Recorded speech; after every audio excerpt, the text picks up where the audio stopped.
उसका रजस्वला होना ये ब्राह्मण हत्या का अंश है। 7 दिन 5 दिन 8 दिन 7 दिन तक नारी जो भगवान की सेवा नहीं करती, पूजन नहीं करती, ये ब्राह्मण हत्या का अंश लगा हुआ है। तो उमा कह रही है, माता उमा महेश्वर से, भगवान महेश से कर रही है, भगवान शिव से कर रही है, शंकर से कर रही है कि मैं ये चाहती हूं कि नारी 7 दिन तक भगवान का भजन नहीं करेगी, या शिवजी पर जल नहीं चढ़ाएगी, या भगवान की पूजन नहीं करेगी, तो उसका जो करा गया पूर्व का पुण्य है वो तो समाप्त हो जाएगा। फिर उस पुण्य का फल क्या? सुन लो माताओं, कितना सुंदर बात माता उमा ने आप लोगों के लिए भगवान महेश से रखी। तो भगवान महेश ने कहा, भगवान शिव ने कहा,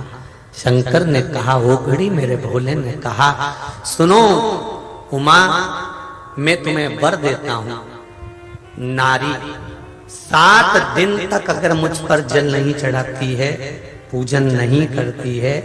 पाठ नहीं करती है, आराधना नहीं करती है, तो पूर्व में किया गया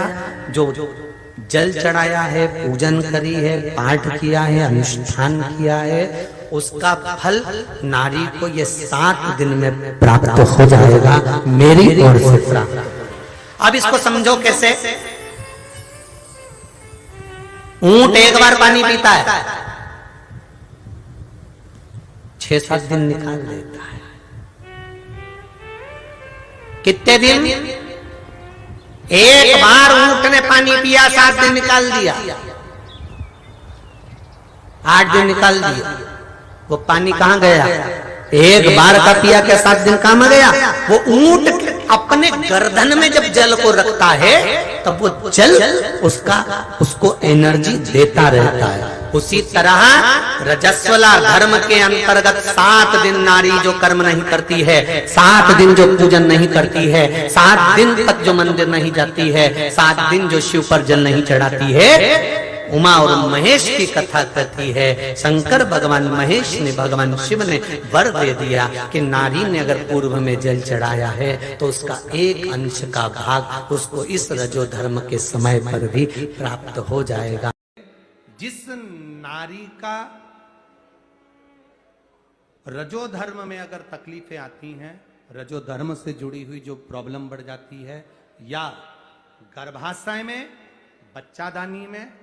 उसको लग रहा है कि कोई गांठ पड़ गई है, या गर्भाशय में कोई प्रॉब्लम आ गई, या रजो धर्म से जुड़ी हुई कोई परेशानी आ गई, उस समय पर दुर्वा,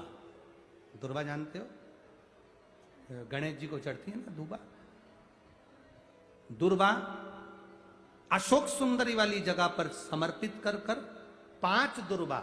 सुबह के समय खाली पेट पीवरी का स्मरण कर उसको यदि खाया जाए तो रजो धर्म से जुड़ी हुई जितनी दिक्कतें होती हैं वो सब समाप्त हो जाती है और गर्भाशय में गांठ नहीं बनती। पीवरी, इस पीवरी के नाम का वर्णन बड़ा शास्त्र के अंतर्गत आया है महाराज, बड़ा बड़ा सुंदर भाव। पितरों की कन्या पीवरी के साथ जो सुखदेव जी महाराज का मंगल विवाह हुआ था, ये पीवरी कोई साधारण नहीं, एक आनंद का विषय है पीवरी, पितरों का एक वरदान है पीवरी, पितरों का एक आशीर्वाद है पीवरी। ये उनके लिए भी काम करती है पीवरी जिनका 2-4 महीने का बच्चा हुआ और अवर्षण हो गया, फिर 2-3 महीने का बच्चा हुआ फिर गिर गया, फिर 2-4 महीने का बच्चा ठहरता है फिर गिर जाता है, उसके लिए पीवरी का नाम बड़ा काम आता है महाराज, बहुत काम। बेलपत्र समर्पित कर वो बेलपत्र को पीवरी का स्मरण कर सोमवार की अष्टमी के दिन उस बेलपत्री को खा लिया जाए तो बच्चा फिर 2-4 महीने का गिरता नहीं है, बच्चा पूरा जन्म लेता है और विकलांग नहीं होता, अच्छा बच्चा जन्म लेता है। पीवरी के नाम का इतना गुणगान है। ये 2-3 जो नाम होते हैं पीवरी का, एक तुमरुका जी का, ये नाम ऐसे हैं जो हमारे जीवन को सुख प्रदान करते हैं, आनंद देते। पीवरी, सारे पितृलोक के पीवरी को आते देखा तो सम्मान किया, बेटी को आते देखो तो सम्मान होना चाहिए। गाय बेटी, संत, ब्राह्मण, घर के बड़े बुजुर्ग, इनका सम्मान घर में हमेशा होना चाहिए, हमेशा। शंभो शरणे का जब उसका समय होता है, रजस्वला समय होता है, उस रजस्वला समय में कभी नारी के कोई प्रॉब्लम आ जाती है, कोई प्रॉब्लम आ जाती है, कोई परेशानी आ जाती है, कभी गर्भाशय में गांठ पड़ जाती है, कभी उसका रजो धर्म नहीं आ पाता, कभी रजो धर्म आता है तो निरंतर आता है। तो उस समय पर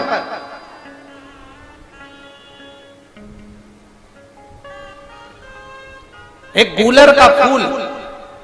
एक घंटी वाला जो देवी जी को फूल चढ़ता है, जायसोन का बोलते हो, गूलर का बोलते हो, जिसका भी आप फूल बोलते हो, पुष्प लाल कलर का होता है, उसमें एक घंटी जैसा होता है, उसमें छोटे छोटे दाने से निकले, केवल एक पुष्प मां भवानी को जिस स्थान पर भगवान शंकर का शिवलिंग रखा हुआ है, ये जलाधारी जो है माता पार्वती जी का हस्त कमल है, किसी भी स्थान पर बैठकर एक पुष्प समर्पित कर कर मृत्यु मंजरी चक्र का स्मरण कर कर अगर नारी उस पुष्प को मंदिर के द्वार के बाहर बैठकर भी खा ले या घर पर भी खा ले, तो उसके रजो धर्म से जुड़ी हुई जो भी तकलीफें होती है या गर्भाशय में गांठ भी होती है तो धीरे धीरे गलना प्रारंभ हो जाता है। उस मृत्यु मंजरी चक्र का स्मरण बड़ा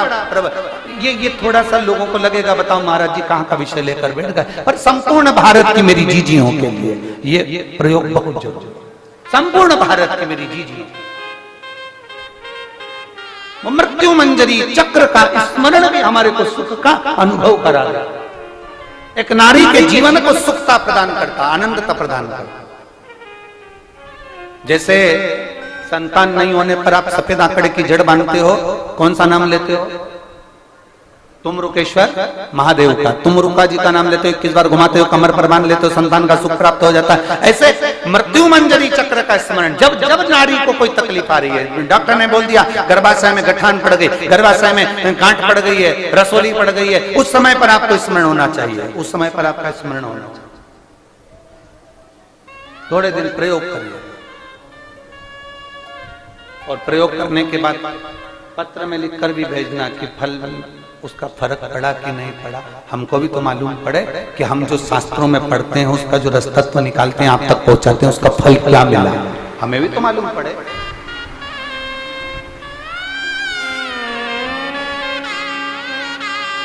कौन सा चक्र है मां पार्वती जी के हाथ में, मां दुर्गा जी के हाथ में, भवानी के हाथ में? जम के बोलिए, सब बोलिए, सारे पंडालों के लोग। मृत्यु मंजरी, वो चक्र है भवानी के हाथ में, दुर्गा के हाथ में, देवी के हाथ में। जैसे किसी ने प्रश्न लिखा था कि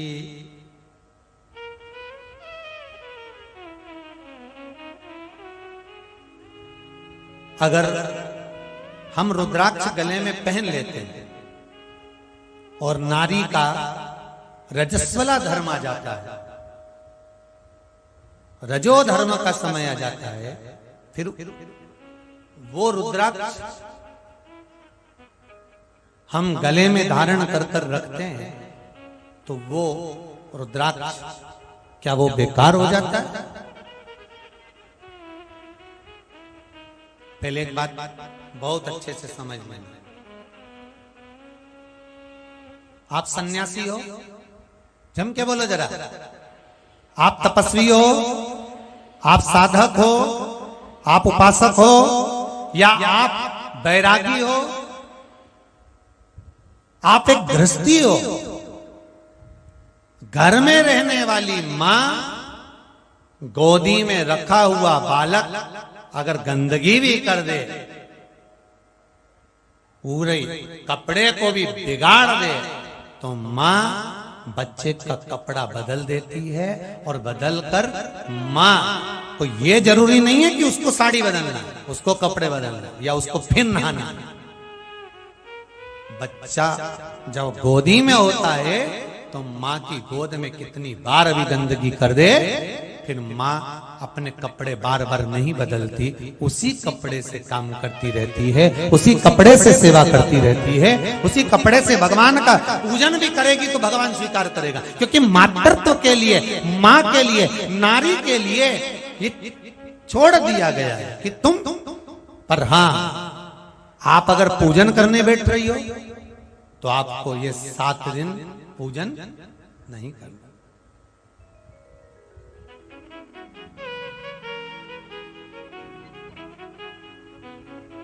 पर रुद्राक्ष अगर आप पहन रहे हो, रुद्राक्ष अगर आप धारण कर रहे हो और अपने जीवन की सार्थकता के लिए स्वीकार कर रहे हो, जैसे तुलसी की माला और रुद्राक्ष की माला गले में पड़ी रहती है, तो ये कंपनी का ट्रेडमार्क होता है कि तुम कौन सी ब्रांड के हो। ये कंपनी का ट्रेडमार्क है। तुलसी की माला पहनकर प्राण छूट गए तो बैकुंठ चले गए, और रुद्राक्ष की माला पहनकर प्राण छूट गए तो कैलाश धाम चले गए। ये कंपनी का ट्रेडमार्क है कि तुम्हारी ब्रांड क्या है। रुद्राक्ष उतारा नहीं जाता बार बार। भगवान शिव की भक्ति करो तो जैसे बालक माता की गोद में होता है और वो गंदगी कर रहा है, कुछ कपड़ों को उसने बिगाड़ दिया, उसमें दोष नहीं है। माँ बच्चा दोनों के लिए वो श्रेष्ठ है। उसी तरह तुलसी की माला हो, रुद्राक्ष की माला हो, आप पहन रहे हैं गले के अंदर, आप गले में धारण कर रहे हैं, तुलसी या रुद्राक्ष धारण कर रहे हैं, तो आप शिव की भक्ति में लगे हुए हैं। ये कंपनी का ट्रेडमार्क, इसको होना चाहिए। ये कंपनी का ट्रेडमार्क है, इसको होना चाहिए। पहनो गले में, तुलसा भी पहनो और रुद्राक्ष भी।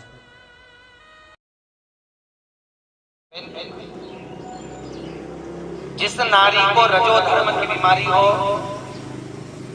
रजस्वला नारी का रजोधर्म मालूम पड़े, 7 दिन से ज्यादा भी तकलीफ में रहे,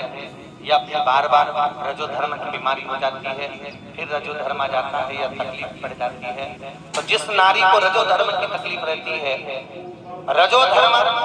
2 तारीख का आने वाला है, तो मालूम पड़े अगर 2 दिन पहले अगर वो गाय का बछड़ा दूध पी रहा हो, उसके मुंह पर फेनो तो चम्मच में लेकर अगर नारी पी लेती है तो रजोधर्म की बीमारियां समाप्त हो जाती है। रजोधर्म की और ध्यान रखना, रजोधर्म के अंतर्गत नारी को जो जो परेशानियां होती हैं, कोई के 8 दिन पहले, 4 दिन पहले, 3 दिन पहले, कहीं ना कहीं रजोधर्म के अंतर्गत जो बीमारियां होती हैं, उसके लिए महाराज 7 चने की दाल के दाने तुलसी महारानी के सामने कटोरी में रखकर, तुलसी के 3 पत्ते उसमें डालकर अपनी मनोकामना कर कर तुलसी में 3 बार जल छोड़कर वो तुलसी और वो चने की दाल ले जाएं और उसको धीरे धीरे कर कर, एक एक कर कर, सुबह शाम दोपहर में उसको खा लीजिए। रजोधर्म से जुड़ी हुई परेशानी समाप्त। कोई सहज नहीं है महाराज। चने की दाल को स्वर्ण दान का भी भाव कहा गया। एक गूलर का फूल, एक घंटी वाला जो देवी जी को फूल चढ़ता है, जायसवन का बोलते हो, गूलर का बोलते हो, जिसका भी आप फूल बोलते हो, पुष्प लाल कलर का होता है, उसमें एक घंटी जैसा होता है, उसमें छोटे छोटे दाने से निकले हुए। केवल एक पुष्प मां भवानी को, जिस स्थान पर भगवान शंकर का शिवलिंग रखा हुआ है, ये जलाधारी जो है माता पार्वती जी का हस्त कमल है, किसी भी स्थान पर बैठकर एक पुष्प समर्पित कर कर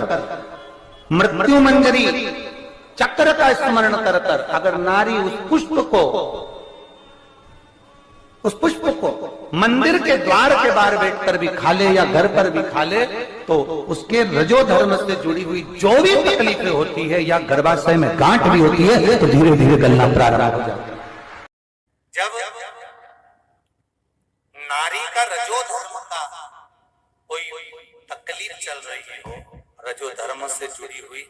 कोई रोग अगर उसके शरीर में चल रहा हो, डॉक्टर अपना इलाज करे। उस समय पर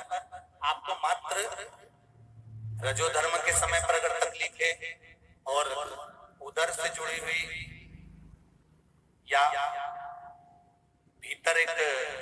बच्चादानी के अंतर्गत कोई गांठ पड़ जाती है या डॉक्टर ऑपरेशन का बोल देता है, किसी भी रूप में अगर तकलीफ है तो परिवार का कोई भी व्यक्ति एक बेलपत्री के वृक्ष के नीचे इस पत्ते का जो भाग है बीच वाला, ये जड़ की ओर और पत्ते को रखकर 7 बार उसी पर जल चढ़ा देता है, केवल कुंडकेश्वर महादेव का नाम लेकर, और उस पत्ते को लाकर उस नारी को जिसको रजस्वला धर्म से जुड़ी हुई बहुत समस्या हो, बहुत तकलीफें आ रही हो, उसको वो पत्ता खिला देते हैं, तो फिर वो रजस्वला धर्म से जुड़ी हुई समस्या धीरे धीरे समाप्त हो जाती है। कुंडकेश्वर महादेव, कौन से महादेव है? कुंडकेश्वर।